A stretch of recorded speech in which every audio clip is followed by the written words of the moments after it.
பரபரப்பான அரசியல் சூழல் தமிழ்நாட்டில் மீண்டும் ஆரம்பித்திருக்கிறது. இந்த தேர்தல் முடிஞ்ச பிறகு 47 இடங்களை அதிமுக கைப்பற்றுச்சு.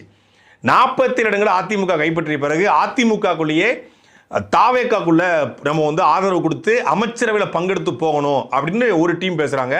எடப்பாடி பழனிசாமி அவர்கள் அதில் ரொம்ப உறுதியாக இருந்திருக்காரு. நான் வேணாம், நான் வரமாட்டேன், நம்ம இங்கே அவரை முதலமைச்சராக்கி அமைச்சரவையில் பங்கெடுத்த முடியாது, ஆனால் முதலமைச்சராகும், இல்லைன்னா வேணாம், இந்த 47 வச்சுக்கிட்டு கட்சியை கட்டுவோம், உள்ளாட்சி அடுத்த பாராளுமன்றம் சட்டமன்றத்தில் நம்ம பார்த்துக்கலாம், அப்படி ஒன்றும் தேவை கிடையாது அப்படிங்கிறது ரொம்ப உறுதியாக இருந்துக்கு. இல்லை, அமைச்சர் பதவிக்கு போகலன்னா ஆளுங்கட்சியில் பங்கெடுக்கிறோன்னா கட்சி கரைஞ்சிரும், உள்ளாட்சியத்தில் நம்ம சந்திக்கவே முடியாது, ஏற்கனவே தடுமாறி போயிருக்கிறோம் அப்படின்னு இவங்க ரொம்ப உறுதியாக இருந்திருக்காங்க.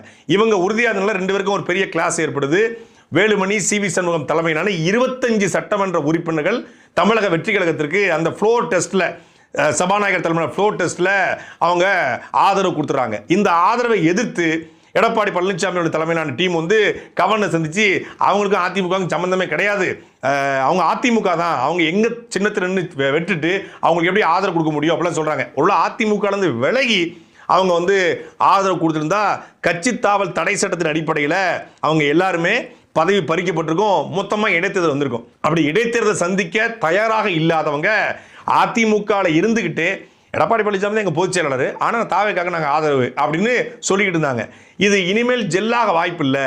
எடப்பாடி பழனிசாமி அவர்களும் வேலுமணி, சி.வி. சண்முகம் டீமும் இனி ஜெல்லாவதற்கு ஒன்றிற்கு வாய்ப்பு இல்லைன்னு தெரிஞ்ச உடனே இங்கே அமைச்சர் பதவியும் இல்லை, அதிமுகவுலையும் திரும்பி போக முடியாது அப்படின்னு ஒரு முடிவுக்கு 5 சட்டமன்ற உறுப்பினர்கள், வேலுமணிக்கு ஆதரவு கொடுத்த, சி.வி. சண்முகத்துக்கு ஆதரவு கொடுத்த 5 சட்டமன்ற உறுப்பினர்கள் ஏற்கனவே அதிமுகவுடைய ஒரிஜினல் ஏ டீமாக இருக்கக்கூடிய எடப்பாடி பழனிசாமி டீமுக்கு தாவிட்டாங்க.